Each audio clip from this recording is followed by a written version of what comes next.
Hello, my name is DiMuro, CEO and co-founder of Loople.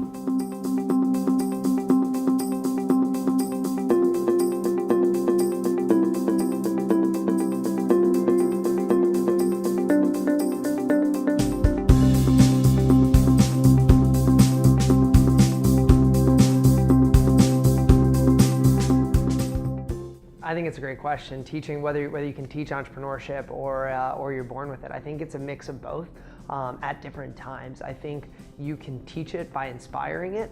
I think if you don't have good role models growing up, or you can't find mentors or resources for you to use, I think it's hard to develop entrepreneurial qualities even if you have them. And then on conversely, if you have entrepreneurial traits naturally, but you're not willing to develop them, you're never going to be the fullest of an entrepreneur you can be. I think one common trait that I recognized before we got in was I recognized after I had fully quit my job and we were doing this for 3 months and we were getting new downloads, but we weren't getting weekly active users on Loople or daily actives. We knew something was wrong, and that was the point in time when I realized I was just way too close to the project. And when I stepped back and really thought about it and I surveyed our users, something as common as not the fact that we didn't have a list view on the application was keeping 75% of our users from ever opening us up again. And that I went into that with my mentality of, I think I know the product, people are gonna want a map view, and I couldn't have been more wrong, and we were willing to adjust that. And by being able to recognize that as an entrepreneur, you're constantly wrong, and if you can adapt quick enough is the way you'll survive. And I think that's a trait that I've had to develop more and more in the last year since this fully. I always grew up in a family. My family didn't.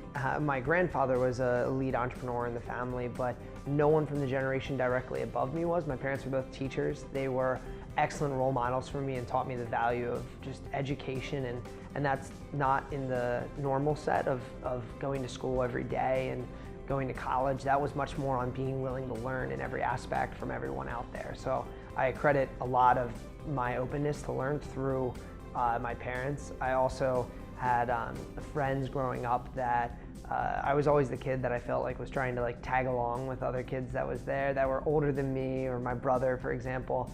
And trying to act older than my age sometimes was how I kind of saw what it was like to be more of a leader in the community. And I credit also my parents helped me by allowed me to go to some leadership camps when I was younger, some that were free, some that cost a little bit of money, and they were incredible. They were highly recommend anyone to encourage high schoolers to go to these things like Hugh O'Brien Youth Leadership and Pennsylvania Free Enterprise Week.